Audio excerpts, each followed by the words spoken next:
everybody. Welcome to Cypher Unlimited, another illustrious Wednesday night. Our big fell ancient albatross is here with us, but he's working behind the scenes tonight. So, it's just going to be me and Anthony shooting it tonight. We're going to talk about Claim the Sky, probably my favorite source material toolkit book that's come from Cypher in a long, long time. And that's really not true because just about every book that comes out is one of those books like that. But at any rate, before we get started, just want to say to everybody out there, thanks for joining us tonight. And if you haven't already subscribed to us, please subscribe on our Twitch channel. We're trying to grow our subscription base and our viewership. And if you don't want to subscribe on Twitch, you can always join us on Facebook. I mean, not Facebook. Well, you can't join us on Facebook, but on YouTube. YouTube is a great place. All our videos are uploaded there the next day. Always going to be free. So, Anthony, you want to get us started? Yeah. First off, I'm happy to be back. I missed you guys last week, so I'm happy that I could be on the chat. And it seems like we were revolving door lately. I came back and Al had some issues, so he had to work behind the scenes today. So now we miss Al, and I'm back. But it is what it is. Life goes on. Life gets in the way of gaming sometimes. That's why adulting sucks, guys. It really does. Today we're going to talk about Claim the Sky. I must admit this is a walkthrough that we should have did about 4 or 5 months ago. We were lollygagging on this, but we're finally going to get down and we're going to actually go through the book, like the meat of the book, and we'll talk about what we like. We talk about what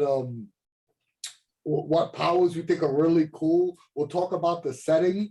And we're going to walk through this book because for those that don't know, Claim the Sky is Monte Cook Games and the Cypher System version of Superheroes.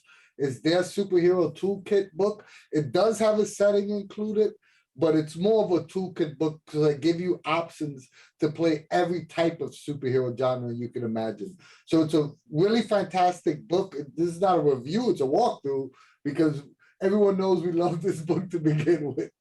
So if it was a review, I think it'll be a 5-second video, right, Dean? Probably. I mean, we could talk for half an hour singing its praises, but who wants to hear that, right? All right, so let's go over. I guess the first thing we'll do, we'll go over the table of contents because that's the first thing you do when you look at a gaming book, especially a gaming book like this. So we know what we're looking at. Yeah. So, and the first thing was the introduction, right, written by Monte. And it's basically, Monte talking about his love affair with superheroes from the very beginning.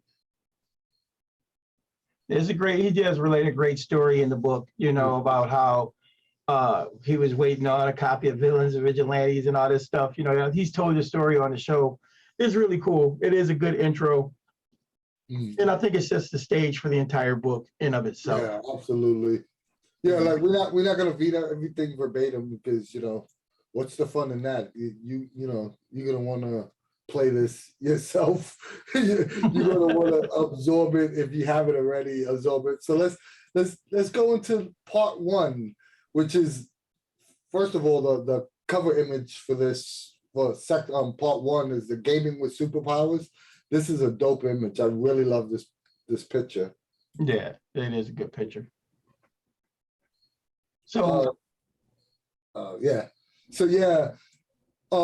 you want to go into chapter one?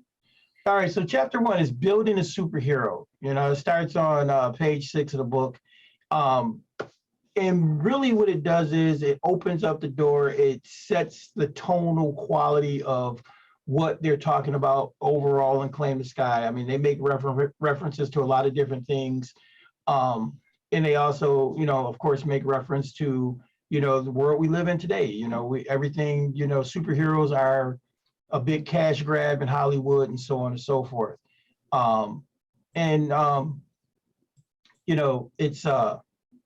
It's just a really good, I guess, way to warm you up to start looking at the book in of itself as a whole. And it basically kind of does an overview as well of all the chapters that we're going to talk about. Yeah, I think the first thing you get is the first mention of archetypes, which is an important piece of Claim the Sky. Because you know, with superheroes, the character sentence it's important, you know, like if you played any Cypher System game, you know, type, focus, descriptor, you understand how to build a character in Cypher System. But archetypes is a way that it helps you develop a character if you have a basic concept, or if you want to model it after an existing superhero that's in comics and TV and media, what have you. The archetype design philosophy it's a lot easier. Say I want to play Ant-Man, or I want to play, and we use this a lot when we were creating in Sean's game. If we had a concept, we looked to see if there was an archetype that would fit it. Right. And, you know, and there's, you can actually break it down. You can, you know, go over, you know, even more broader, because it does talk about it, you know, do you want a combat heavy type character? You want a magical character, and so on and so forth. So it's broad, and then it, you know, cycles down into those ideas of what you're looking for. So your archetype versus the overarching, I guess, power origin, if you will, the origin of your superpowers, which is a really cool aspect of this book. I mean, if you, what is it? I think it's page 7 of the book. It's like the 7th page, you know, page 7. They literally go through a summary list, which is great, and, you know, give you the character you're looking for. Like, so for Batman, and then they give you an archetype. Oh, the better way to explain this, they give you about 20 existing characters, and they'll explain to you how, it gives you the sentence and it explains to you how to craft. I mean, basically what to do if you want to craft this exact style character. Correct. Yeah. Yes. And I mean, so, okay, dude. I was just gonna say, and just so you know, these are just suggestions, because there's more than one way to craft any of these characters based on the foci, based on the type you choose, based on the descriptors. But this is a good way to get started. Yep, and it gives you an idea before you even, I love books that do this. Before you even dig deep into the book, it immediately tells you what's different from the Cypher System core book. So without reading the entire book, if you just look at this chart of, you take Black Panther, for example, right?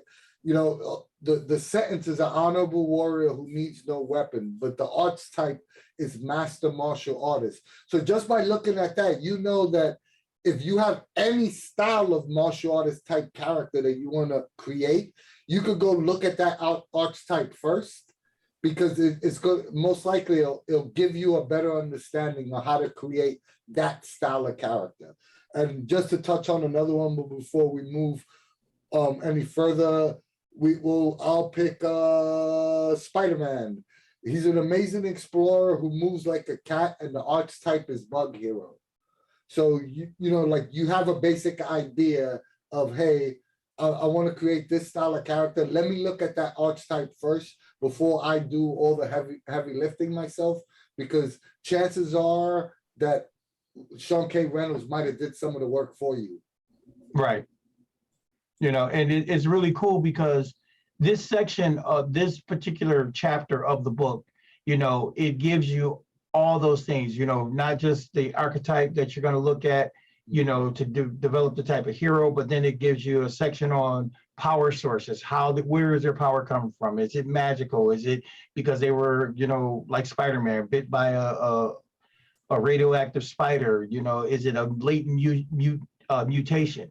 And they even actually have a chart for you to roll those things randomly as well. That's another thing, another really cool thing about this book. There are randomized charts in it, which makes, you know, everything kind of cool. They give suggestions on starting your superhero off, you know, not necessarily at a baseline tier 1, or, you know, you can start your character off at halfway between, you know, tier 1 and tier 2. So that means the character has, you know, 2 additional abilities. You know, they got 8 more XP to spend to have their character develop the right way, the way they want to see it, put it that way. You know how we feel about randomized charts. We Love them. yeah, we love them. And maybe because I'm an older gamer, but when I see random charts, it just reminds me of my childhood. Yes, it really Mine does. is Traveler when you died in character creation. Mine is literally Villains and Vigilantes and Marvel Superheroes. Those two games were awesome with the random charts. And then the cool part about it is, after we talk about it and they have the listing of these superhero archetypes, they actually have another section where they just run down all of them in a big block chart. And then there's explanations, or descriptions of each one and suggestions on other foci and descriptors in order to put these characters together. And like, just before we, just so I can, real quick, I'll just pick one. Like Anthony had picked Spider-Man, so we'll just go with Bug Hero. And they say, here in the book, it talks about, you have the proportionate strength and speed of some kind of bug, so you could take perform feats of strength. You could say never say die because, some insects are hard to kill. There's all of these little suggestions, which makes this book unfold in such a organic way that is really nice. And they give you listings like other powers and suggestions on how to modify an existing foci or how to swap a power here or there to make things work the way you want it. So that's a really good chapter. It's, again, like I said, it really sets the stage for how this book is organized for you. I think with Heroes, compared to most genres in Cypher System, Heroes was the genre that I think new players or even experienced players in Cypher System had the most trouble when it came to character creation, was trying to figure out how to craft a specific hero or a specific concept. And I think Sean did a great job of trying to make it as easy as possible for someone to either create an existing hero or going from concept to actual playable character.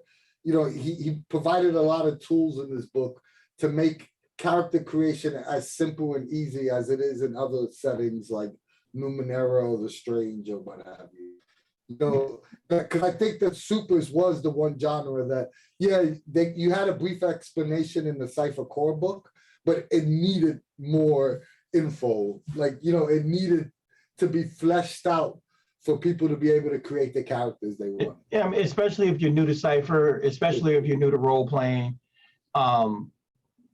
You're right. Conceptualization is one thing, but execution is another.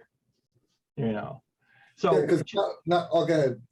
Go ahead. Oh, no, I was just getting ready to start on chapter 2. So go ahead. Yeah, I was just going to say that not only did it break it down into archetypes, but it also broke it down into like what Dean said, how you get your character arcs, how you got your powers, how everything manifested. So in the very first chapter, it gets your mind to think, okay, I'm not only going to create a super cool superhero, like I'm going to create this awesome, I'm going to pick these awesome abilities. It gets your mind thinking of how is my character fleshed out? Like, how did he get his powers? What power group does he belong into? It gets you thinking as a player to flesh out your character even before you start picking out stats and abilities, which is a cool concept. It goes along with the whole narrative nature of Cypher System. That's all I was going to say. Yeah, I mean, and you can add to that too, Anthony, because what it really does is it kind of gets you in the concept, because it talks about it later in the book, of thinking about character arcs, which is kind of cool. It starts you out with a character arc, ideology or thought process. And that being said, we move on to the next section, which is, if the first one is to get your mind right, this one is to basically give you things to play with, because this is the character option chapter.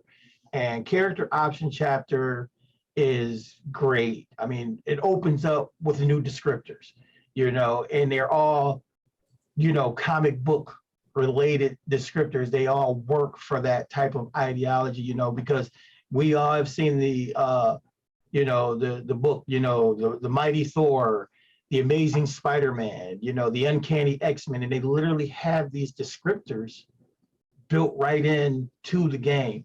These descriptors are awesome. They really speak to the essence.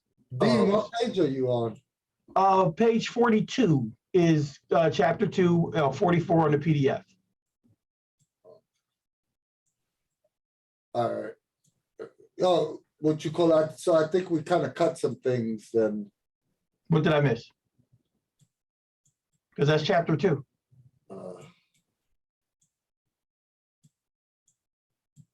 We spoke about all the because we didn't actually break down the art what some of the archetypes actually do.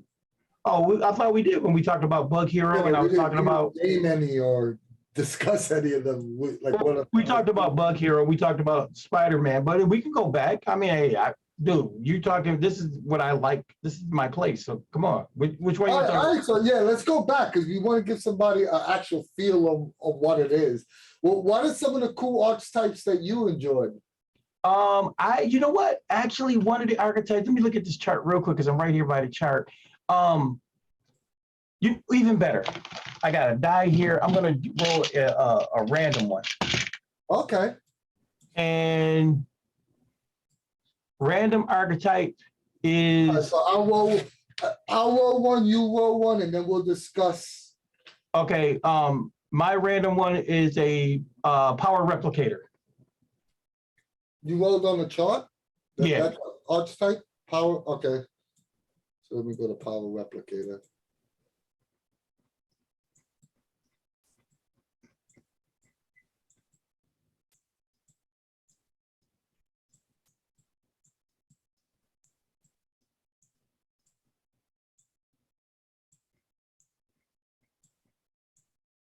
All right. So a power replicator, basically you can copy the superpowers of other creatures. What page is it on, dude? That one's on page 30. It'll be page 29 in the book, 31 of the PDF.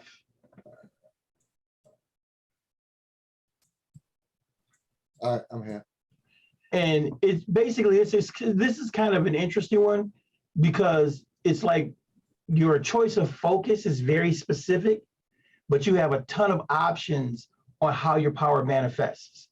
So like if your character, it talks about if your character was like mostly a brawler, but you like to copy other characters' physical abilities, or you could be like a crystalline skin or have metal claws, or where you were taking on aspects of the surroundings, like, the absorbing man. I don't know why I can't find. I'm on page 31 and I don't see what you guys see. You're not looking at the power replicator? Are you sure you got the right book? Yeah, I'm not Claim the Sky. Building a superhero. I see Rage Monster on page 31 and Robot. Well, it's page 29 of the book, but 31 of the PDF. Oh, 29. Yeah, just I have the book open. Just give me the book page. Yeah, okay, it's page 29 in the book. Yeah. I'm sorry, guys. All right. So, and it talks about, that aspect, but if you prefer copying, energy blast or mental powers or other abilities like that don't require so much physical effort, they talk about picking an adept or a speaker, but if you want flexibility to effectively take on the physical or mental abilities, of course, take an explorer because explorer has, wide open. It talks about power replicators being wild cards in terms of personality. So, it even gives you suggestions on the descriptors, chaotic, impulsive, mad are appropriate options. Yeah, I think most importantly, it gives you just to break it down in like more layman's terms, it gives you a brief description of what this archetype covers. So like when I think of power replicator, just from being, I think of Sebastian Shaw from the Hellfire Club. Or Rogue from the X-Men. So I like the concept. If I roll this on my chart, I would want, I think I would probably go in the direction of being able to either duplicate somebody's power for an extended period of time, like a copycat type of character, like come up with a character named Copycat. And I would have to. There is one. Yeah. You know, hear somebody's ability, see somebody's ability and be able to copy it for say 30 minutes or so, or something like that. Right. So it gives you the idea. And then most importantly, it gives you what offensive and defensive abilities to choose from the abilities list. So like with this one, it tells you you take offensive abilities like scope, flesh, and stasis, and you get defensive ones like danger cess and flesh to stone. So it gives you an idea off the bat of, okay, I want a copycat style character. These are the abilities I should be looking at first. So it's like what I said earlier, Sean basically does the work for you. So you really only need a concept. Right. And here's the other thing too about what Anthony's saying. The biggest thing that you should start doing is because they give you so many options and so many things to look at in each of the archetypes that they outline for you, it's also a chance for you to start breaking that mode and also thinking outside the box. You know, like sometimes you might have to reskin a power, you know, like for example, flesh to stone. Let's just say I wanted to make a character like Sync, you know, from the New Warriors. Well, he had a synchronous field that he would sync with other people around him and, you know, replicate their powers, but he could use them in a different way. So I would take like flesh to stone and turn that into his synchronous field, you know, which gave him a modicum of protection, but this is how he was able to, you know, lock into it, you know, and just, you know, reskin it a little bit, you know, and these are type of things that with superhero games, again, that's something you want to do. You want to, you know, open yourself up to the possibilities. And that's what this does. Also too, that we didn't mention is they also give you examples of descriptors to use, Yep. which is very important. Like they'll give you, hey, a character that has this style of powers you might want to look at like foolish or kind or honorable as descriptors for this character. And Eric Frankhouse asked the question. He says, do they have a way for you to add the must touch them, or is that just a flavor you add? I think it's ability dependent, right? Because some abilities require touch, some abilities require, you know, focus on something. But like what Dean just said, you know, and this is Cypher System, you can always flavor it to make it fit your concept. It's not game breaking either way. Yeah, a lot of stuff is flavored like that. One of the things that I don't think is necessarily addressed is the concept of characters having those type of weaknesses, because of course Cypher System has inabilities and so on and so forth. One of the things that, you know, you can look at doing is, you know, telling people, well, okay, well, if you take an inability on such and such a power, such and such a thing or whatever, then you can get another ability, or you can get a free power shift or something. This way, you know, you kind of, again, are shaping the game the way you want to see it. Because again, if you look at this book and its basic thrust, it's allowing you to recreate what you see on the movie screens and so on and so forth, like with the Marvel movies and so on and so forth. And at the end of the day, they don't really talk about weaknesses, if you will, like that. But it's always a thing that can be added into your game very simply, because everybody knows Cypher and knows that's all it really would take, would be an inability. I know what you were thinking about, that you were thinking about building Rogue, Eric. And so that's what I would say. It would be an inability, you know, that this power only works upon touch, you know. I will say, just for the, if he wants to rebuild Rogue, I will say that this archetype is basically Rogue. It is, absolutely. I mean, there's not much reskinning you have to do with this one, Eric. No, not at all. Not at all. And the last one before I roll my dice that we didn't mention was that they also give you examples of where to put your power shifts in. Yes. For each archetype, which is also very important. Like it all boils down to, I'm gonna teach you how to play supers and Cypher System in character creation. So it makes it a lot easier that once you created your character, you actually learn how the system works just through character creation. Mm-hmm. All right, Absolutely. you got the list because I'm gonna roll my dice. Let me get right back to it. Go ahead and roll. I got 18. All right. Come on. Why do I get 18s on non-game related rolls? But if we was playing an actual play, it would be an 8. Exactly, because you know that's how you do, Anthony. You make you make it all work out. And 18, you are a chosen one. All right. So I'm assuming that's early in the list here. Let's see. Chosen one is on. Let's see. Almost there.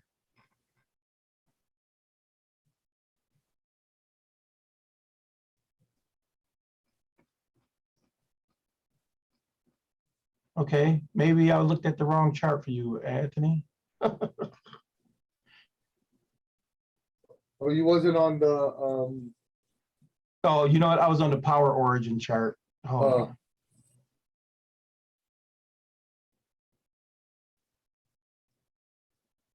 Oh, I'm done. I could just go to the table of contents. There.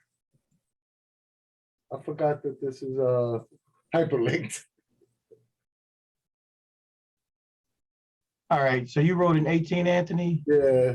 Yours is energy resistance, cold immunity.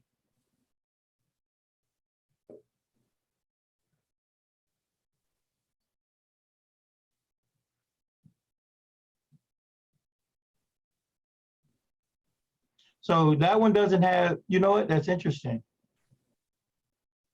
That will be from the original book. So it's literally showing you what it is in the original page, in the original pages of the book, the Cypher System rule book. So roll again. Let's get one off of the from Claim the Sky itself. All right, I got 11. Perfect. Well, this is easy for you. It's a beastly hero, page 12 Okay. in the book. So page 14 in the PDF. That's exactly what I used for Beast Boy. Yep. No, actually, no. I used change shape. All right. Now this would be more like making a character like like Beast or Wolverine or Black Panther. Yeah, Black Panther. What's the page 12 in the book, 14 in the PDF. No. I'm at it already. I meant what's the character that always fights Spider-Man? That he's the hunter. Craven, yeah, Craven. the Hunter. Wolverine could fall under this category. Puma, all sorts of characters. Yeah. Sabretooth, all of those characters. Sabretooth, another example. If you wanted to make a DC character Vixen. Yeah, Tigress, yes. Yep. Yeah. So yeah, I mean, this one's actually pretty straightforward. It's like what we said in the other one. They give you focuses that are good focuses to choose from. So they give you a variety of those. They give you abilities to choose from. They give you descriptors that work best with this. Most importantly, they give you a power chart to follow. So yeah, I think that we should actually do a video where everybody just rolls randomly on this chart and creates a hero based on this. Yeah, that sounds like a lot of fun. I'm down for that. So some of the focuses they give you is howls like a moon, rages, moves like a cat, performs feats of strength because they all fit in the emulating animal powers type category. Exactly. It's basically you come up if you have a concept already, it's gonna save you a ton of time just building a character by choosing an archetype. And it does state that beastly heroes are normally warriors and explorers, and it gives you that list of descriptors, which is kind of cool, so, confident, aggressive creatures choose like brash, resilient, strong, and vicious, or you can be clever, fast, graceful, stealthy, or swift, you know. Even if you want to be like the wise old owl, so intuitive, perceptive, sharp-eyed, all of those type of things, are built right in. And of course, they say normally our warriors and explorers, but you can get creative and come up with a speaker or a adept who is a beastly style hero, because think of a character like Squirrel Girl. Squirrel Girl could literally be a beastly hero, and she could probably be a speaker as opposed to having to be a warrior or whatever, because she's like uber powered anyway. I think Beast from the X-Men could definitely be a speaker as well. Or no, Beast. I'd see Beast being an adept because of his intelligence and all of his tinkering and all that too. So yeah, I mean it's really kind of cool because it goes further, and starts talking about like other things that you could bring in there. Like if you wanted your character to have poison or venom, you can increase their unarmed damage, or how to get each of those abilities that you're looking for. And it's really kind of it's a solid way just to build the thought in your head before you even put anything on paper. Yeah. So. I think that most of the time when I'm creating a superhero now, I look at the archetypes first and let Sean do the work for me. You know what I mean? Like I'll either roll randomly or just get inspiration from reading one of them, and it gives me an idea for a concept.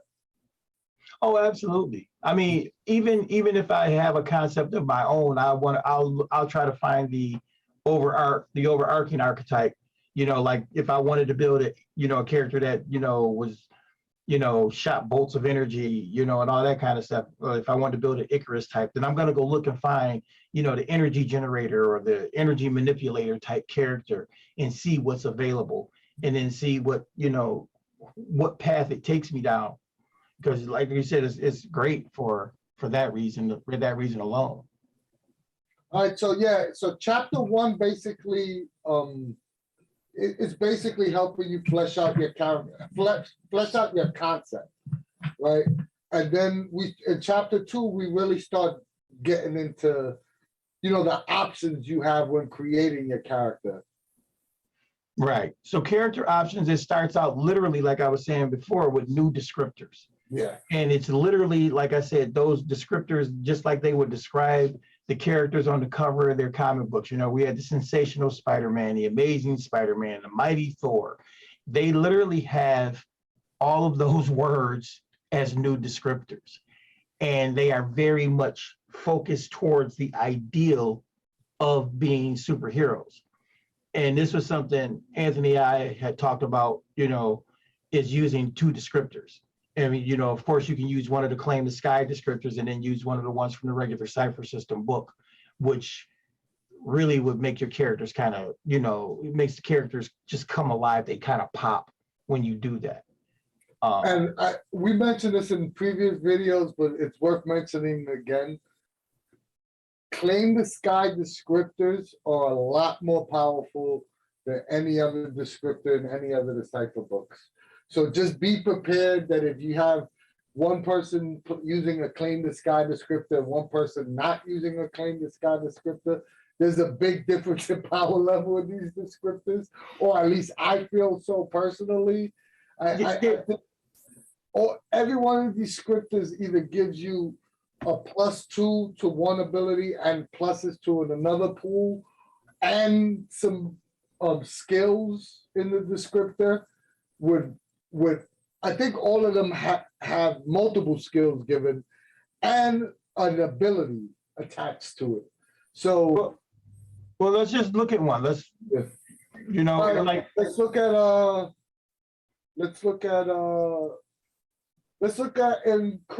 Amazing Spider-Man. Okay. Yeah.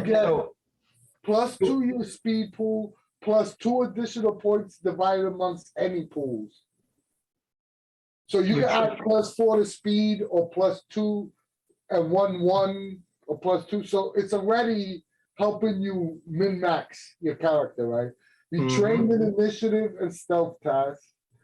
And then it comes with an ability. That's what I mean. These descriptors come with abilities. And this ability is self-hype. When you apply a level of effort to a task, you get a free level of effort. You could do this one time, although the ability is renewed each time you make a 1 hour or 10-hour recovery roll. So basically, every recovery roll, you get a free level of effort.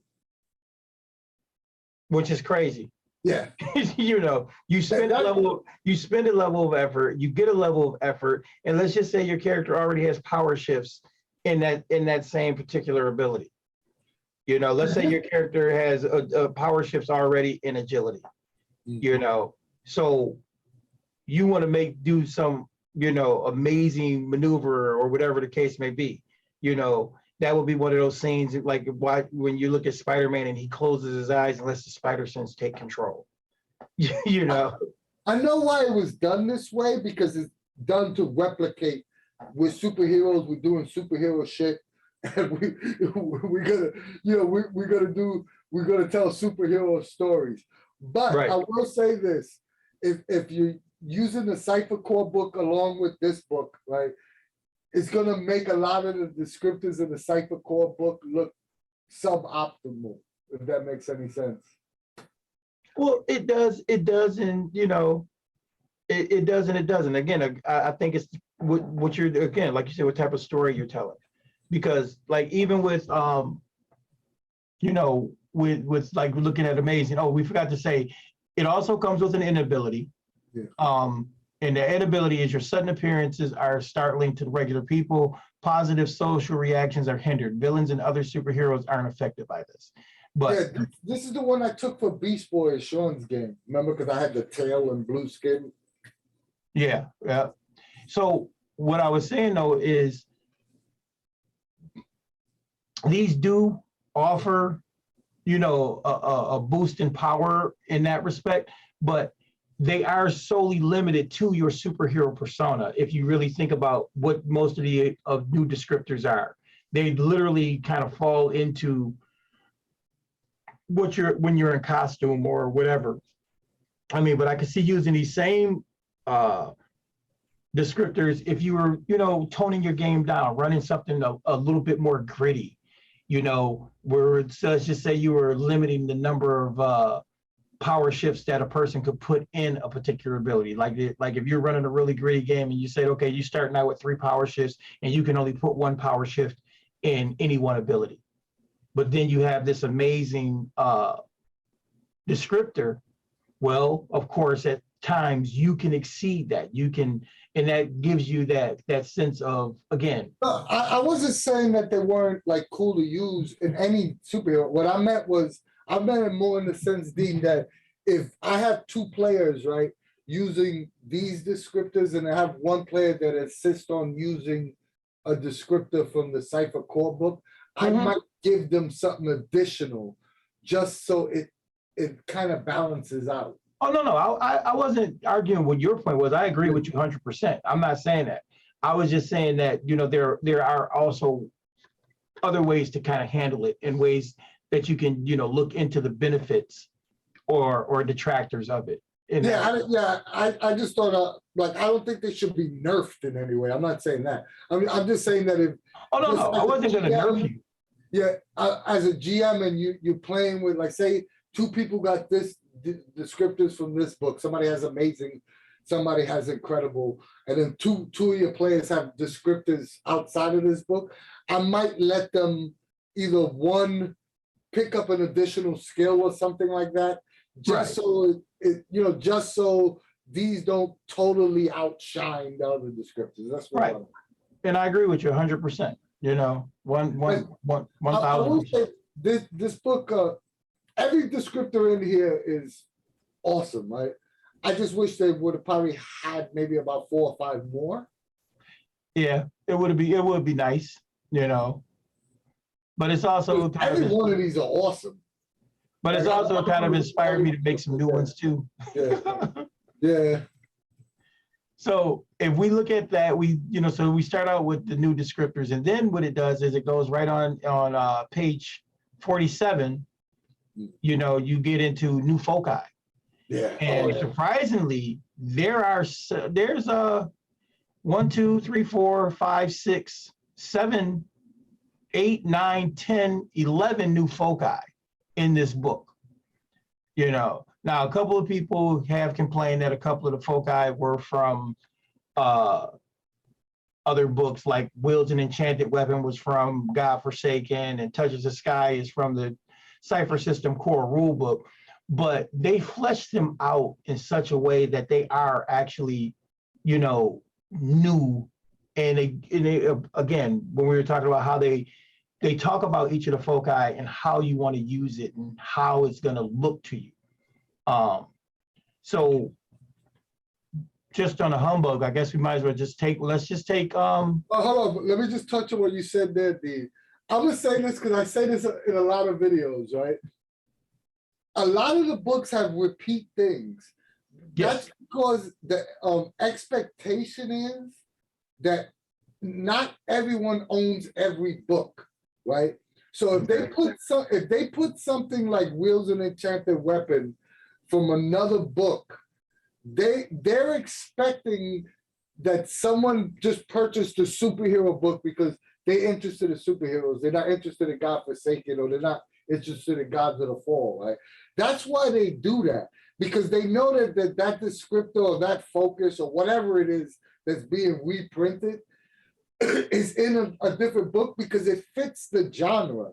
Like I hear that argument a lot, and I would agree with that argument if 90% of the book was reprinted.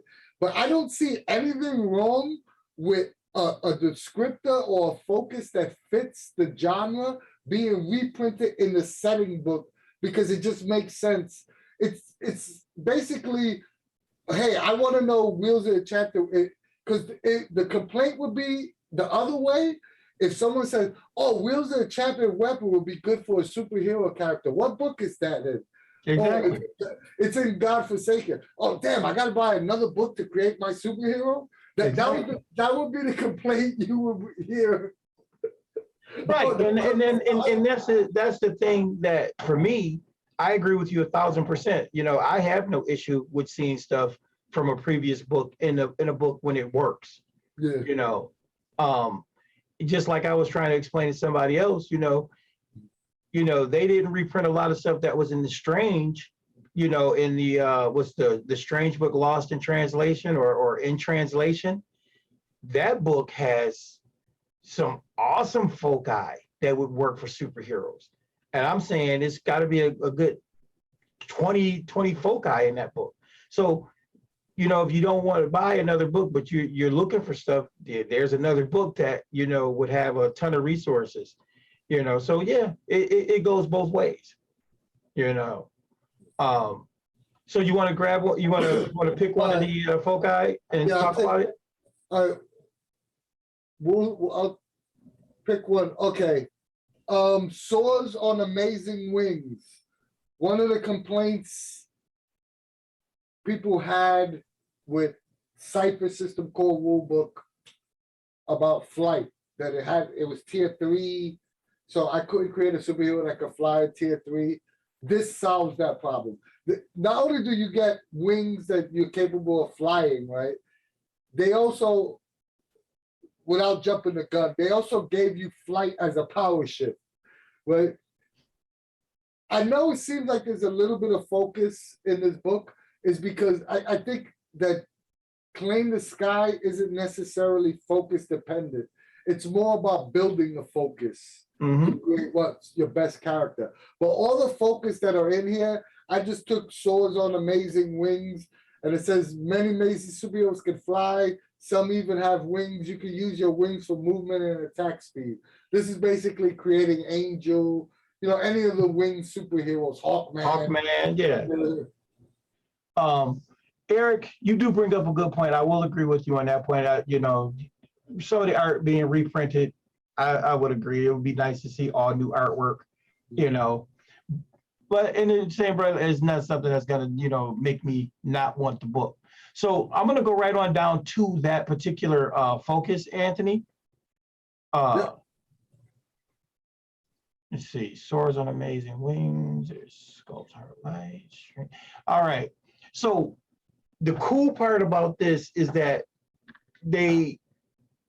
Sean K. Reynolds really, thought this one out. So at tier 1, you literally start the game with hover and flight exertion.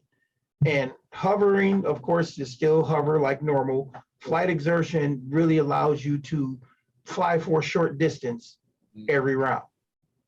So you have flight from the beginning, but it's just a short distance of flight. And you could take a power shift in flight. Right. So you would literally like increase your flight, increase your flight speed. Yeah, I ain't gonna fuck. That was a little BS in the original Cypher core that you had to be tier 3 to fly. And Sean took care of that. So that's at tier 1. Tier 2, bam, you start right out wing weapons. And that's literally you turning your weapons into wings.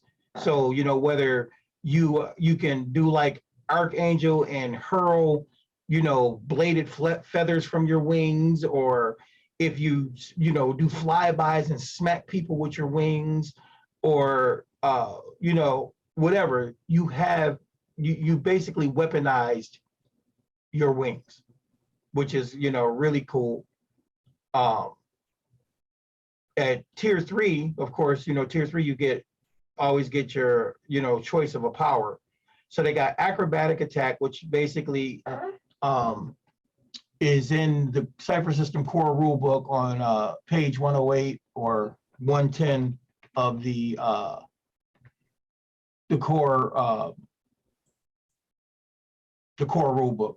And so that ability right there is basically you leap into the air and attack, twisting, flipping through the air, roll a natural 17 or 18. You choose to have a minor effect rather than deal extra damage. If you apply effort to the attack, you get a free level of effort on the task. And you can't use this ability if your speed, effort costs are reduced from wearing armor. It's an enabler. That's a beefy ability, a free level of effort. It's basically cinematically, it's basically what you envision every superhero flying character doing in every comic book or superhero movie you see.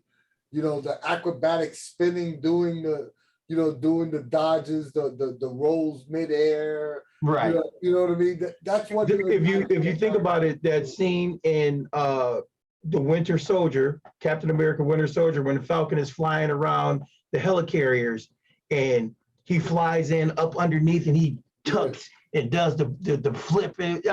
Exactly. It's really, one of those things to bring that to life. The other choice of a power there is a flying companion. So whether it's another bird, a bird or a bat, or if it's a drone or what have you, you can take that option. I think that's, pretty sweet. The next ability, Anthony, you want to talk about the next ones? No. I think most people understand how the abilities work. I just wanted to touch base on how that it's basically if you have the Cypher core book and the ability, like the groups of abilities, the focus, it's the same thing. It's the up-to-date one. On tier 3, you get a choice of an ability. Tier 6, you get a choice as well. It gives you a GM intrusion example. But the point I wanted to make is that he specifically brought in the focus that, like every focus that's in this book is specifically to cover a superhero type or a superhero style that wasn't covered in the regular Cypher book, right?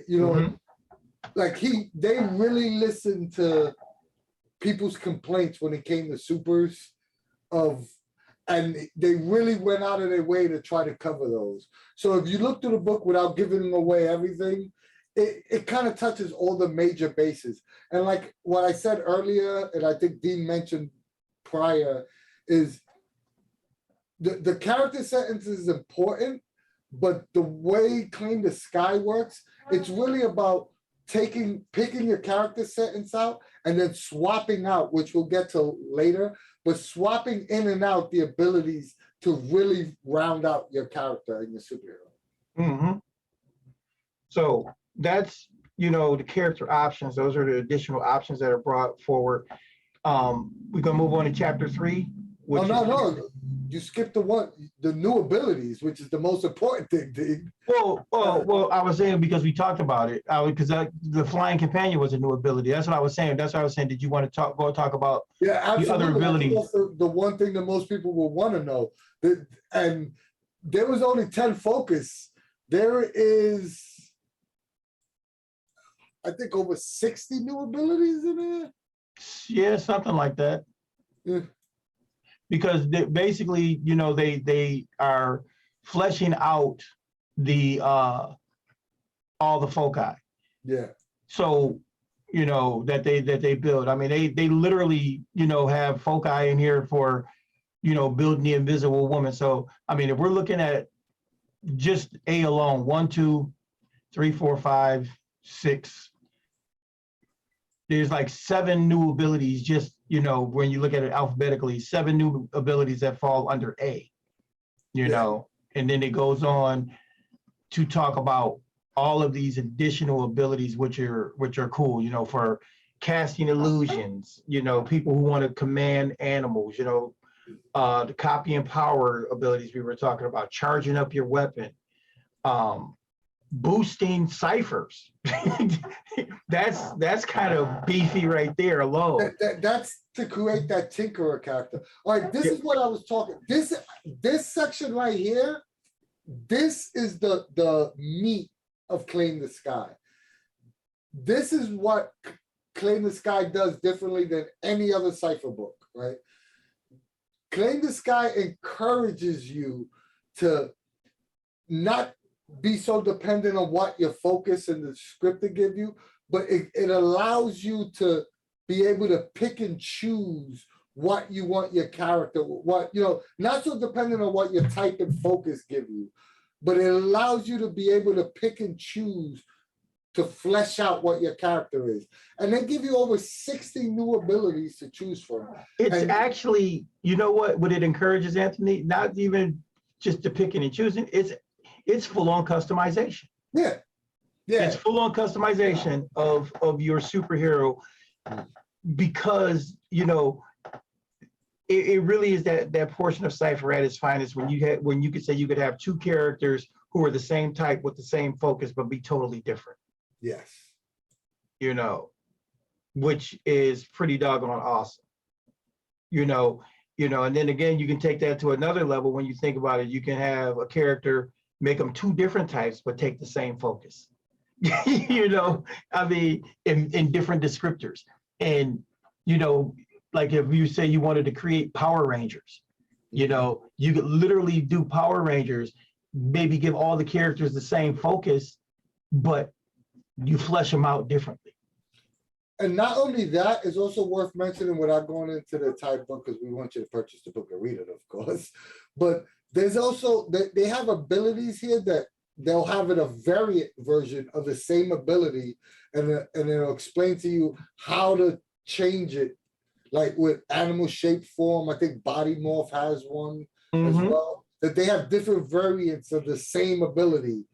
So it's like what you said, you can have 2 people with the same, using the same exact abilities, but using different variations of the same exact abilities. So they're completely different characters, which is really cool.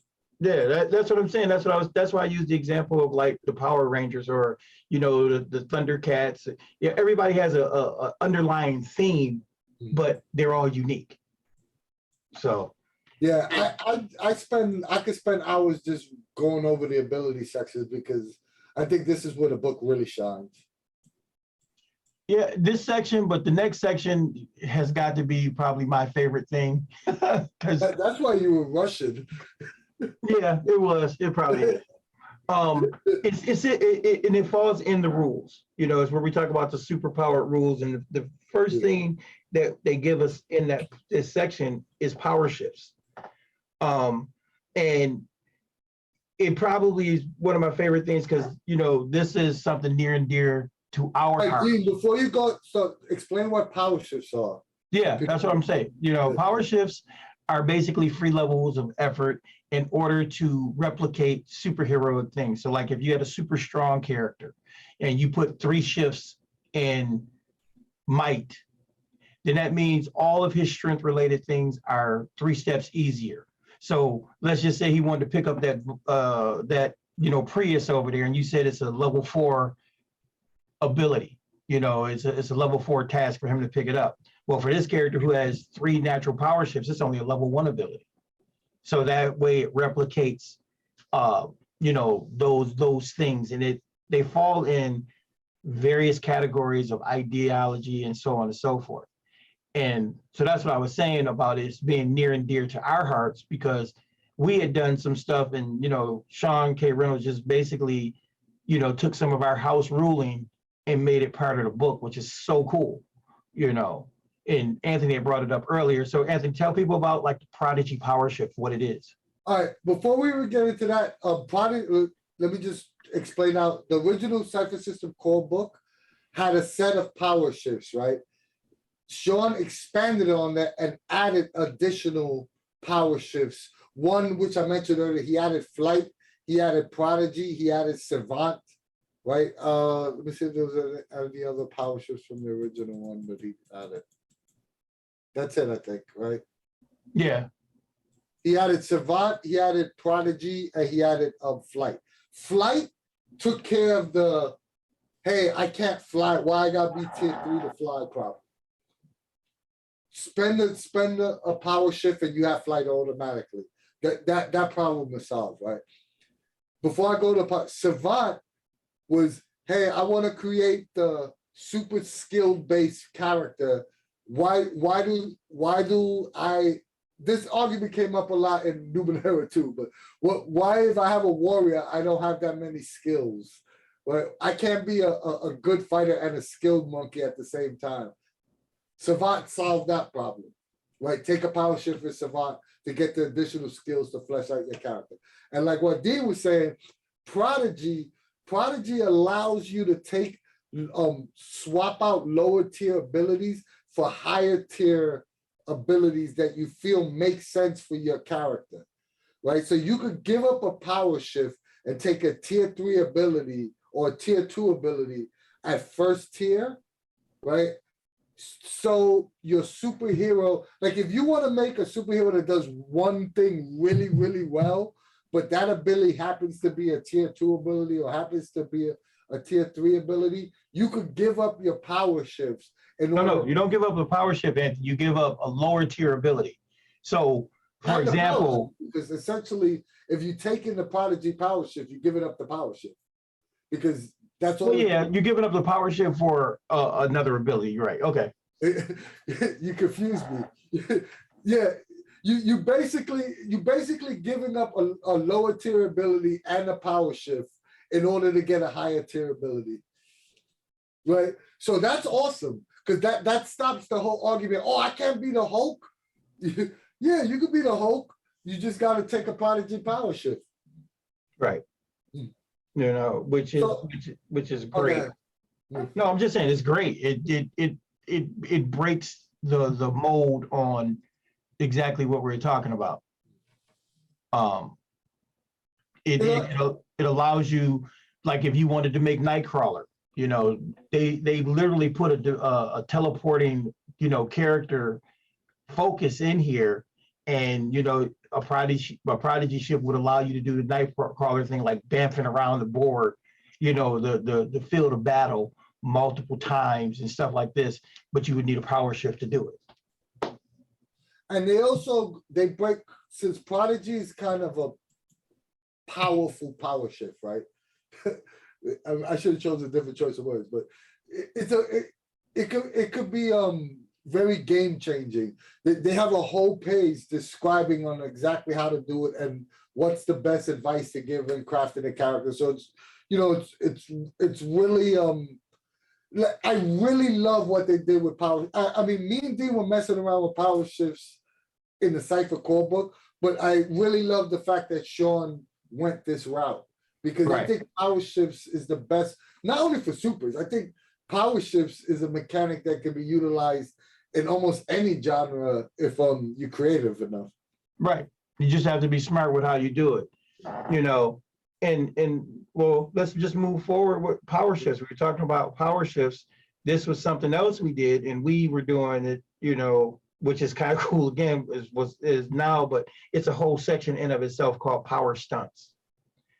And power stunts are really cool because what they do is allow you to push your powers in game, you know, doing something that you've never done before, but it's related to your power.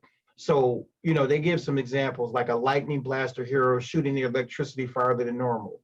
A fire creating hero absorbing fire from a burning building. What you do is, so within the game, you attempt it, you know, the GM sets a difficulty, and if you if you succeed, that power, that's, you know, it worked. And then it goes further to say, if you do this a few times within the game and succeed, then you can spend XP to make it a permanent ability. The best way to describe power stunts when someone asks me and tell me they don't describe, the description I use is power stunts allows the narrative to dictate the ability, the way your abilities as a superhero progress. So and what I mean by that is that if you're playing a fire character that every time in game you want to build firewalls to protect your you know, like protect citizens or prevent, you want to, instead of dodging out of the way of damage, your go-to move is I'm gonna create a wall of fire to absorb these bullets or whatever it is, right? That's not necessarily in the description of your ability. It's a creative use that you came up in the narrative, in the game, to be able to do that, you know, to use your power, right?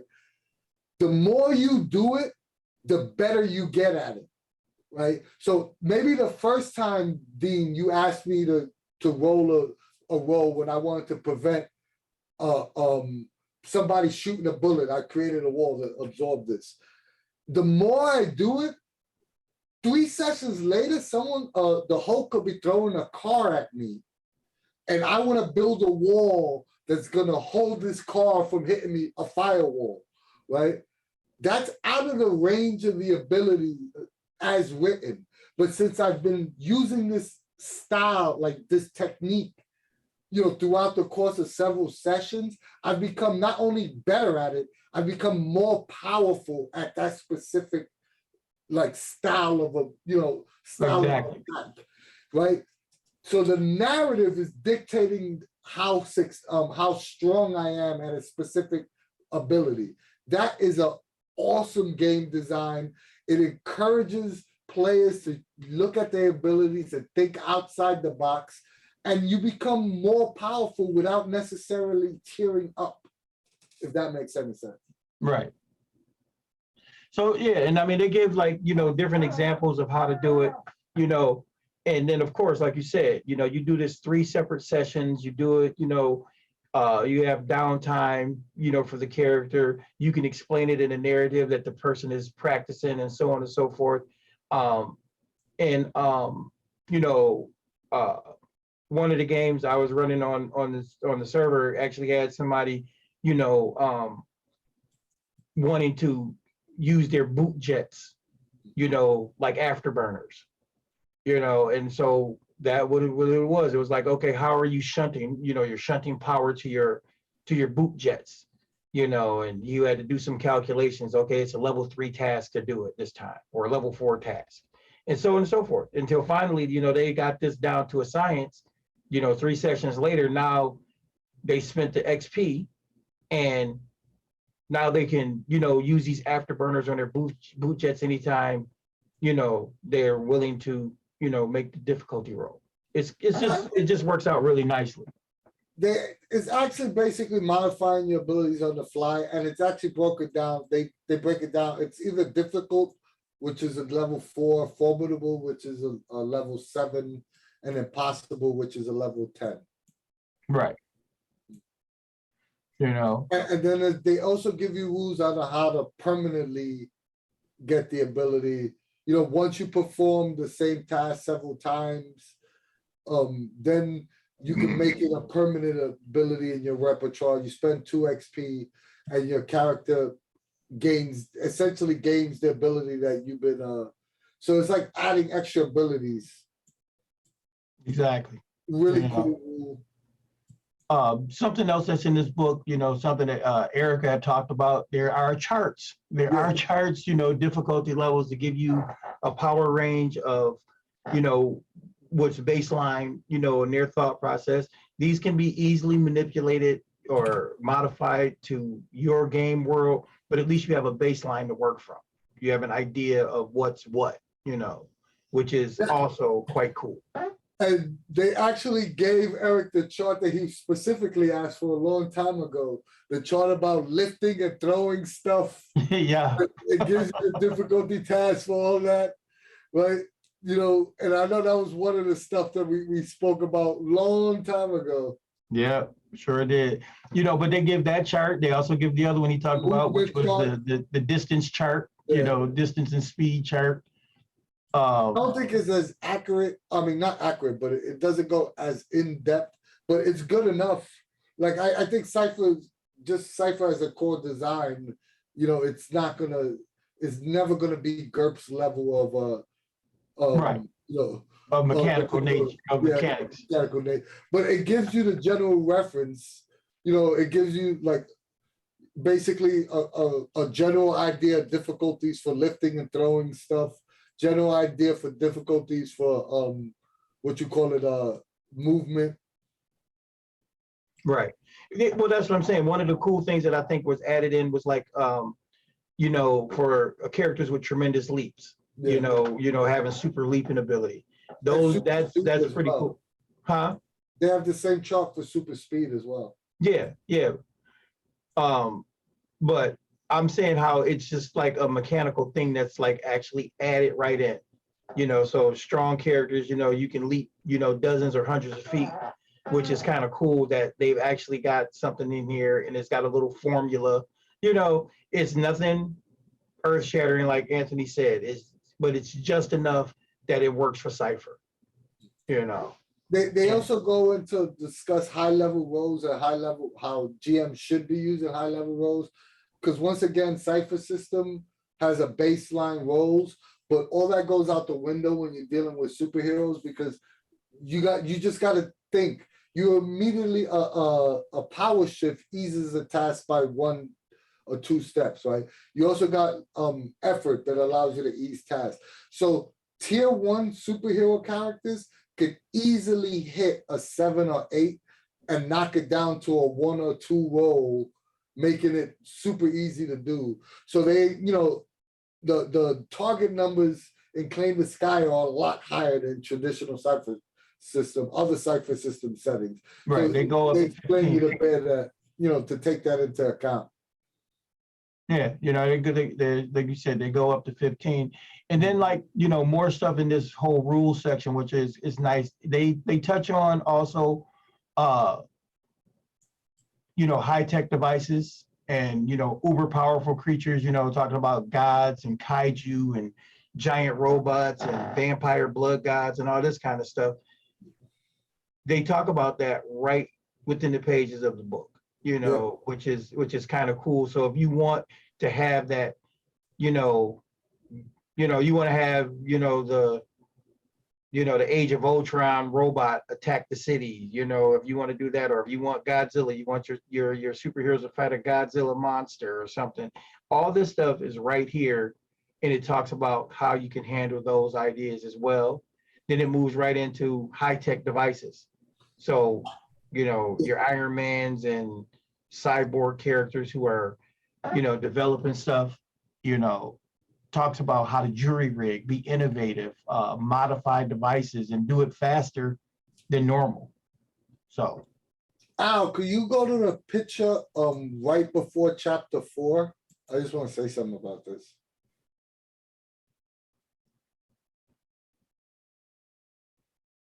No, right before, yeah, that image right there. This piece of work, the artwork in this book is freaking incredible. It gives you the superhero feel. But this image, just look at this image. When I look at this, it makes me want to play superheroes. You have the iconic supervillain with the, with the hero. It makes On me the want ropes. to play superheroes. The art is freaking incredible in this book. Yeah, that that's the, like you said, the iconic scene where the superhero's getting his tail handed to him for and that's where you got to come up with how you're gonna overcome the villain. Yeah. So if we keep going, then we can move right into a world with superpowers. Yeah. This is basically the campaign building section. Right. Here's where they break down every genre type of superheroes, right? And it also gives you all the villains, how to design a story from the ground up. Who's your main anti-heroes? Who's your main, if you want to build a campaign around aliens. Right. Or have superpowers been in your world for ages, you can add the things like, of course, lost civilization. So Atlantis, Lemuria, things like that into your game. Does your game have immortal creatures? You want to have vampires or something like that? How magic works, parallel Earths. I mean, all those aspects that are typical superhero tropes are touched upon to give you something to work with. Yeah. Also, that's a great point. It also breaks down to that's the one thing I really enjoy about when Sean does a book is Sean gives me the idiot's guide on he doesn't assume anything. You know what I mean? He breaks down every genre for you. So even if you sort of familiar with a genre, but you're not fully versed in the genre, right? He's gonna break down not only, hey, this is superheroes, right? He's gonna go, but superheroes is way deeper than this. Superheroes could be fantasy. Superheroes could have mutated people that they grow they were born with their abilities. And then he explains everything out in layman's terms for me. And I personally appreciate that. Oh yeah, it allows you to absorb a genre a lot easier that way. One of the biggest things is where the design your superhero setting. I love it because he tells you he's going to talk about it in broad strokes, but he literally lists, the basic tropes. You want a realistic superheroic world? Do you want a comic book style world? Do you want a far future setting? All of those things that are, typical of the superhero genre. But he even breaks it down, Dean, into the niche genres that you don't even remember. He has a section on here on small worlds. Oh yeah, I know, like Kandar or Kandor. And Micronauts. Micronauts too. Yeah, I didn't even think about that until I read this. I was like, oh snap, that's Micronauts. Yeah, I would love to play in a Micronauts setting. Well, that's what I'm saying. What I was saying is that he has that section where he talks about it in broad strokes, but then, like you said, he even goes deeper to give you, those places like that, or give you places like Atlantis or Lemuria, these legendary, historical places that, were said to exist at some point, which is great, And then even better than that, which is another thing that I dig about this book, he even talks about naming your characters. How you want to name your characters. Do you want to, using evocative words, using animals, using objects, or titles and so on and so forth in order to, really make it hit, make it punch. If you're going to use code names, then this is how we do it, I think that section is awesome. Yeah, this is essentially a session, This is a session that helps you, like if you want to run a superhero game, but you have no, you want to run supers, but you don't want to run the traditional, Marvel City, New York City style super game. You could just mine this section for ideas, and he's always great about they're always great about giving you so many different options that just by reading this section, it might spark a whole campaign idea, just by picking some random, random like genre idea to go.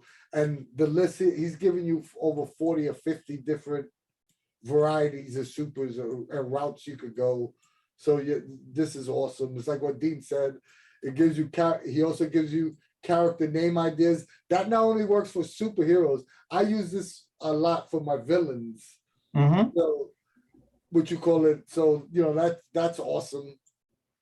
Well, that's the beautiful part. I mean, he literally goes on to touch on that too, though. Your superhero vigilantes versus, the people in the public eye who, or, defeated villains, all of that stuff. This section is pretty solid. It's just it's a really cool convention in the book, because like you said, it's step by step. It's every aspect of how you want to build your world. Are superheroes just vigilantes operating outside the law? Are they sanctioned by the government? Are they, corporate sponsored? So if you wanted to run the Boys style game where corporations are sponsoring superheroes, and so you can honestly say, are your superheroes really dirtbags? And living behind the public eye. I mean, of course they do, good stuff, but behind closed doors, they're doing, most ridiculous or heinous things that you could possibly think of. All of this stuff is right here at your fingertips, in order for you to, move forward. And then, of course, he talks about defeated villains if you want to bring them back, like a lot of people play, and, you start out facing bank robbers and drug dealers and stuff like that. They may not be facing any superpowered beings, much like Batman. But then you turn around and you can bring those same thugs, those street thugs back, and they went and got powered up. You could do a power broker story or something like that. It's funny. My traditional go-to, right? When I do superheroes, like you've played in a couple of my superhero games, I like that street level, like street level storytelling. I like playing in that Batman sandbox. Just as a personal style. But when I was sitting down reading this book, because that's usually my go-to with any superhero like game, right? Like everyone has like their go-to. You know what I mean? Like I remember when my brother used to run games, he always did those cosmic Silver Surfer style of stories, right? And I always gravitated towards the street level heroes, right? But the way this book, it gives you the options, it made me want to like broaden my horizons and not necessarily go to what I'm comfortable running. And see, and I get you, because like my thing is, I'm enamored these days with, I love the world where the superpowers are just coming, where it's just happening. I get that, like we're talking about origin story. Yeah, like I said, I can't wait for the origin book to come out so I can start running stuff, for everybody with that. I've read the playtest material and stuff, and I love that book. I love that book, so much. But like you said, it's just how it gives you all of this stuff. And then it goes on to talk about prisons, regular prisons, supermax prisons, interplanetary stuff. It's crazy that this book I would say it's just crazy how this book covers, as we're talking about the world building aspect. Like you said, this was the world building section. They go from, I think you're a little way ahead of us, Al. I am? No, Al. Oh. Yeah, I go from A to Z, I also like the fact that they give the difference, but he gives you the difference between what a team up is and what a superhero team is. Of what agree, yeah. Because those are two entirely different stories. You know, like I once again, I think a lot of people, myself included, when they run in superhero, especially one shots, you always go, "Your guys are a team. What's your team name?" Right? He breaks down different ways of telling superhero stories where, like, there's a team up. You know, Spider-Man meets Wolverine and they fight a villain. They're not a team. They superheroes that don't know each other, or maybe met a day prior and now are forced to fight, you know, like run, you know, go through a series of adventures. He breaks it down, or you could be the superhero team. He breaks it down how you could do it that way. You could be the complete strangers. You could be the hero and the anti-hero that are, or, you know, both are tackling this conflict or this situation from different angles and have to join together somehow. Like, Right. he gives you a lot of options of how to tell your story differently instead of falling on the same routine that you normally, you know, you would normally do. I mean, just what you bringing that up, Anthony, that's exactly what I'm doing for my you know, open table that I'm running with the Supers game. It's literally that the players don't know each other, the heroes don't know each other, but they are all ended up at this particular group called the agency, and this is how they're meeting and ended up working out. They may eventually become a super team, but that remains to be seen. So He glad also you brought points that out up. how to deal with if you have a secret identity, or if your identity's out in the open, you know, everyone knows who you are and what are the consequences for that. You know, that's all good information for someone that doesn't know, you know, doesn't necessarily know all the superhero tropes. And you know, like I said, Sean always gives you everything spelled out for you, you know, and I prefer that. He gives you how to deal with nemesis if you have a super villain that, you know, or another superhero that's your nemesis, how to deal with that. Yeah, How you to know, do you were crossovers and guest stars. And yeah. here's my favorite part. He gives you how to pace a comic book story, how to pace the difference between a one-shot pace and a campaign pace in a superhero setting. You know, I love pacing articles. Yeah, well, you're talking about that. You know, one of the things that we missed to, you know, mention too. You know, you were talking about the group versus the team versus the team up versus, you know, the solo hero, so on and so forth. You know, guest stars crossing over. But the one thing we did forget about was, you know, also, you know, do you just have, you know, are you just dealing with a super villain, or do you have a nemesis? Do you have a arch enemy? You know, that's in there, which is another great trope that, you know, sometimes gets glossed over or missed out on, you know, when you're doing it, or people are just doing it because, you know, it is a trope, but he actually addresses that. Like you said, it's all spelled out for you.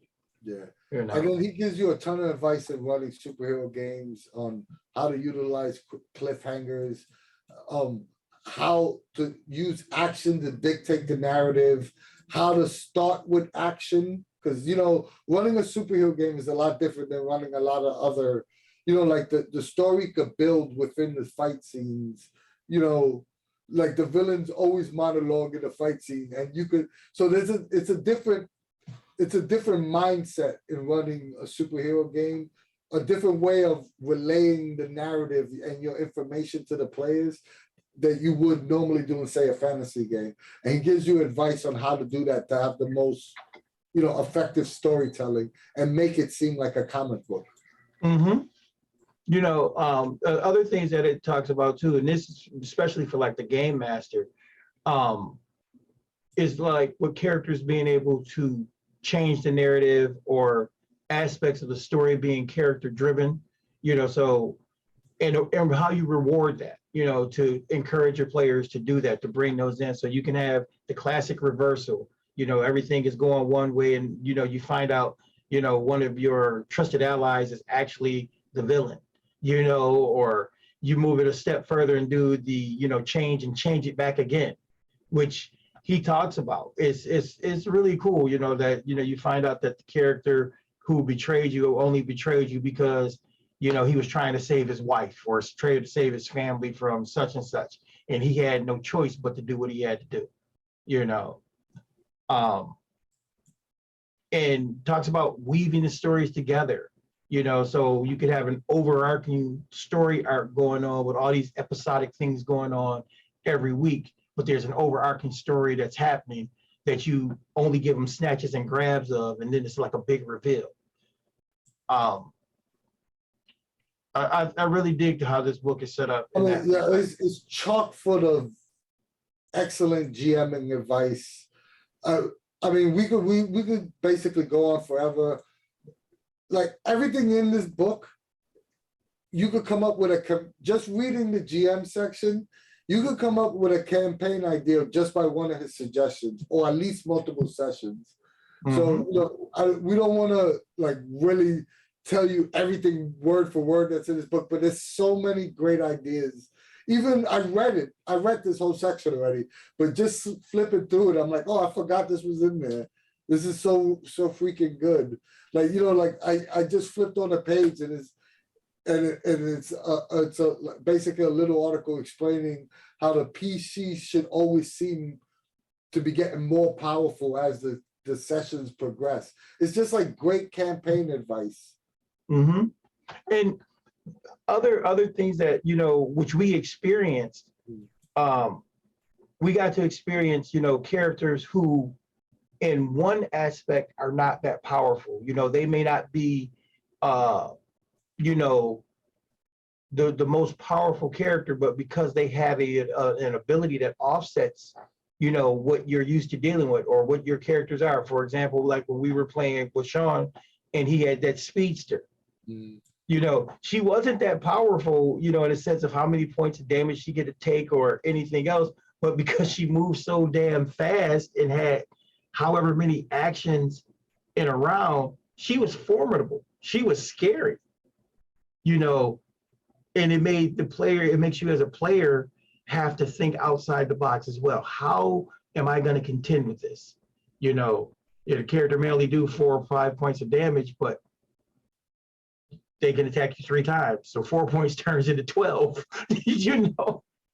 There's just a whole section on dealing with because death isn't always permanent in superhero settings.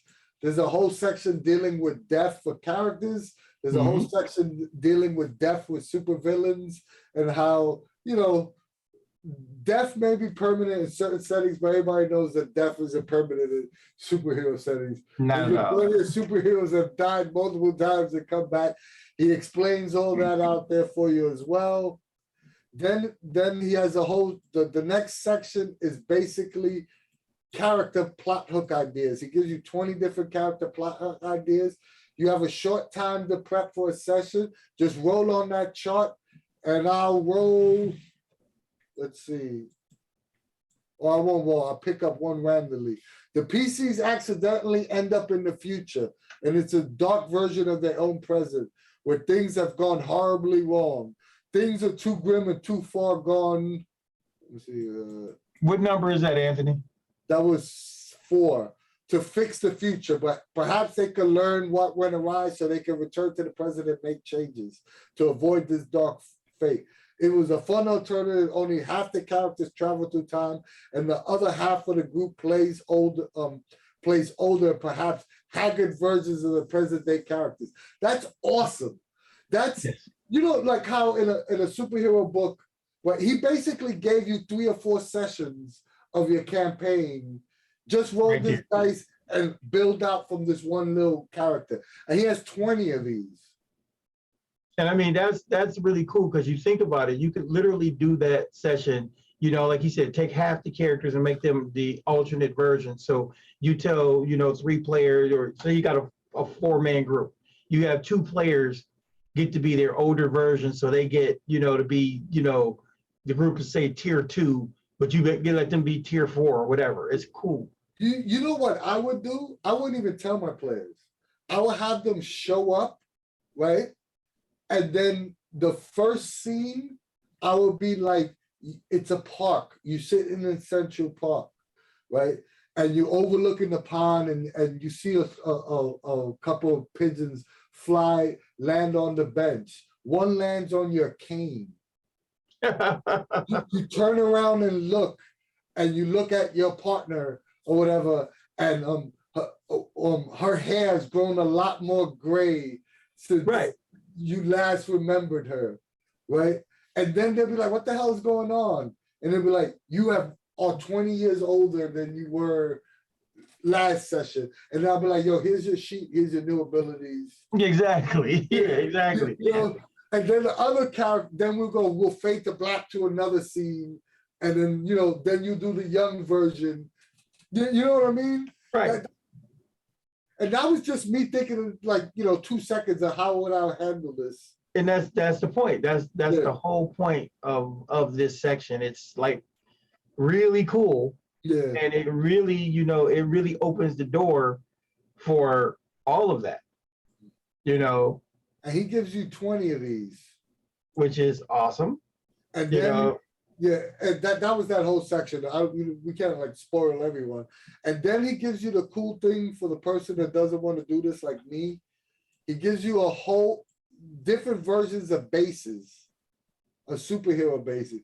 He has the intergalactic base, the superhero team base, the, you know. You got the little cheap base behind the laundromat, you know. And this is what I love, because I'm a lazy mofo. So whatever I could just get a quick map I could cut and put on roll 20. This is what I'm grabbing. Right. And the thing about it is they actually give you a full-on maps. You know, you actually have the space station. You know, you have, you know, different, you know, images for these things. And if you have the physical book, you have these maps. Right. They come there. They do come in the book itself. And then this is these last 2 chapters that we're going to talk about directly, you know, are kind of just go together. Yeah. The next chapter is like every other setting book. Is he gives you a ton of new villains and superheroes to add. He gives you heroes and villains. So basically he gives you, you know, all your NPCs to populate the world. Yeah, I think there's 40 in here, right? Yeah, something like that, 40 or so. And most of these villains and heroes come for the setting. Right. They come. They're built on the idea of the Boundless setting. Yeah. These and trust me, these characters are statted out. They're beefy. Yeah. You know, and they and will add. Oh, go ahead, dude. I'm just saying they will add a lot of. They'll add a lot of flavor to your game. And I will say this: between Claim the Sky, the Cypher core book, Unmasked, you don't have to create any supervillains or you have enough to run multiple campaigns just by using the characters in these books, right?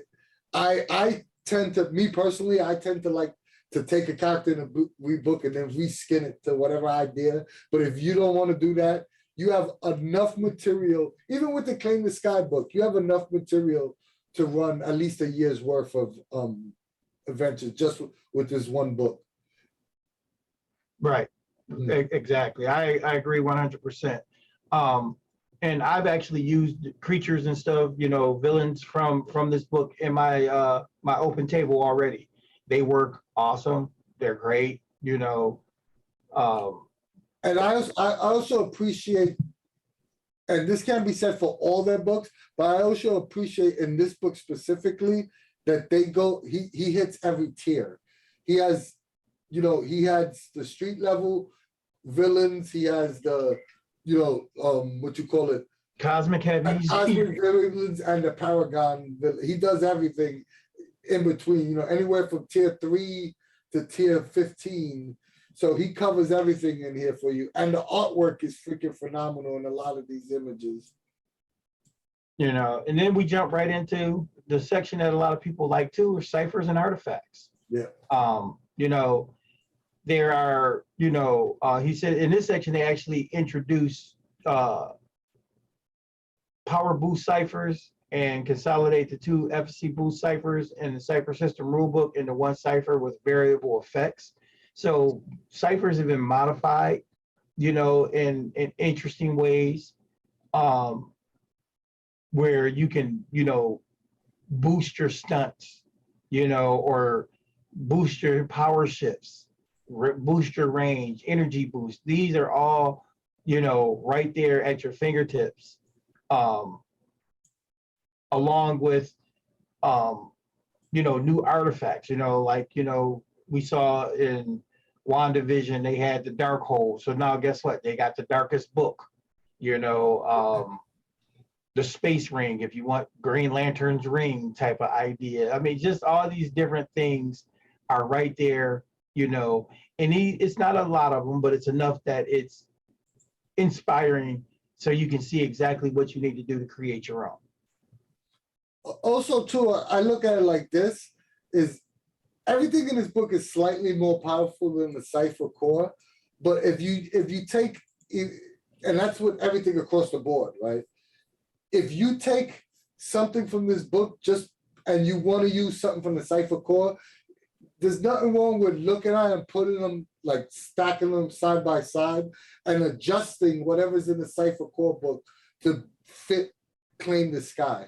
And I think that that's the mentality that you should do with any setting, whether the setting is weaker than what the Cypher core normally gives you, and you want to either pump it up or lower the difficulty. With this one, the adjustment is usually going to be from the Cypher core book, raising it slightly, if that makes any sense. Yeah, I mean, and before we talk about part 2 of the book, which we're going to talk about as a whole, we're not going to break down each chapter. Yeah. I'm just going to, say in more or less conclusion with the part 1 of the book. That's 157 pages basically of ways to build your superhero world.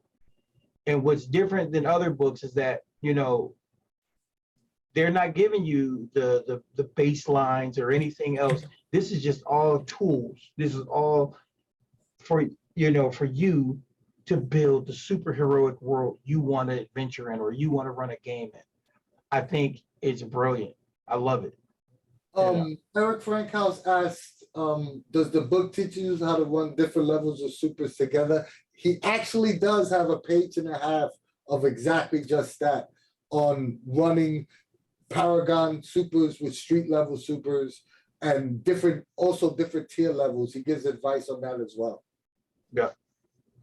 And Boundless is a whole setting that comes with this book. We could make a whole video about this. We basically wanted to just touch about the toolkit, but essentially I'll let Dean give a brief overview of Boundless. And if you want us to do a video specifically about the setting, we can as well. But right.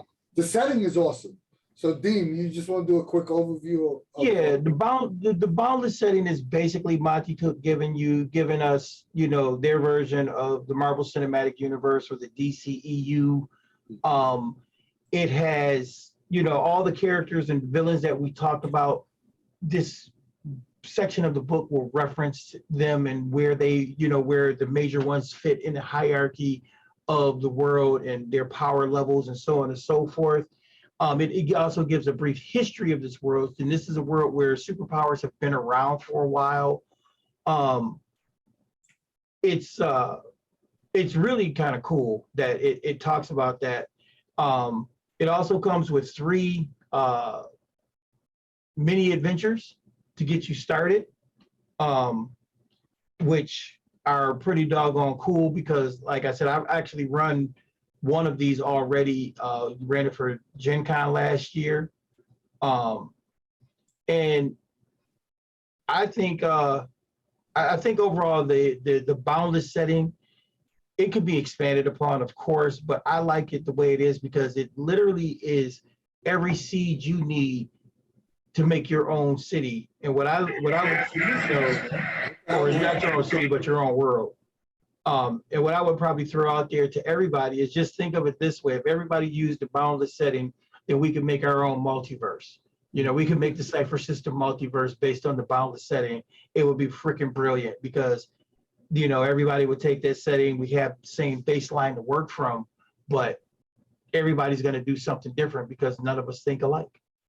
And even like I said, if you guys want us to do a video specifically about the Boundless setting or do an actual play based in this universe, we'll actually do that as well. But the point I want to make, the mini adventures in the back of the book, yeah, they're based for Boundless, but it doesn't mean that you can't use them in any of your, that you can't take whatever materials in there and either incorporate it in your own world or just incorporate the villains or the concepts. It's like Right. every other thing in Cypher System, it's very modular, very easy to adapt. So It's easily, like the one that I ran is Death by Name is Bravatus, is easy. The basic concept of that adventure, without giving anything major away, is that there is a villain who is pissed off with a specific, political figure, and the chaos ensues from that, which is it's cool, and it's like you said, easily adaptable to any other setting you want to do. So last but not least, so this is a basic walkthrough of the general Claim the Sky book. Dean, what's your overall opinion of this book? I love it. Well, you already know I love it. Everybody knows I love this book. I was chomping at the bit for this book. When I got the book in playtest material, I remember I got special permission to write an early spoiler-free review on it. Since the book has come out and I get to see it with all its glorious artwork and everything else, I am even that much more happy with it. Like I said, this book and Stay Alive are truly tied for my favorite books of these toolkit books. They are, if I had to give it a grade, I'd definitely give it a 8.9 to a 9 out of a 10. Because nothing is perfect, but it's a pretty damn fun book, and I'm very, very happy with it. Yeah, I think this and probably the next book we're going to walk through is First Responders. I think both of these books were absolutely needed for the Cypher System universe. I think that I like Claim the Sky. I mean, I like Stay Alive more because that's more of a genre that I love. But I think this is right up there with what you call it, Stay Alive. I will say one thing. Al showed it. It has a great character sheet, but I must admit that this character sheet needs to be in the form fillable PDF like all the other ones. Absolutely. Because this character sheet, the superhero genre has a lot more detail that you need to write, and I don't know why they don't have a form fillable sheet of this. Well, now we just put it out there, guys. We need a form fillable sheet. The other thing I want to say, Anthony, you brought up First Responders. We're going to do a walkthrough on that book. And, I've read First Responders, of course, already. You get those, everybody out there in the world can get their copy of it. And I've also read The Origin. And I have to say, these three books feel like, it actually feels like its own thing, kind of like The Strange was its own thing or whatever. They really work together. They complement each other so much. I cannot wait for The Origin to be out so you could see this trifecta. I call it its own trinity. Dean, before I sign us off, let me ask you a question.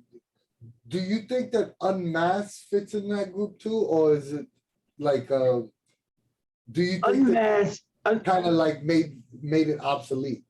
No, actually, there's a lot of stuff in Unmasked that can be used. But Unmasked, because it's its own setting, it's its own thing, sort of, it doesn't feel as organic as these three books do.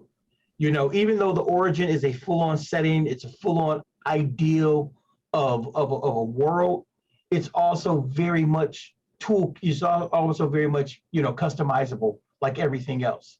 I will say this too. Every complaint that I had on air about Unmasked that I voiced on camera was answered. Sean answered every complaint I had when it came to Unmasked. it was like he listened to what I said and took what we said to heart. And because, you know, my biggest complaint about Unmasked was that it was a superhero book that had 0 powers.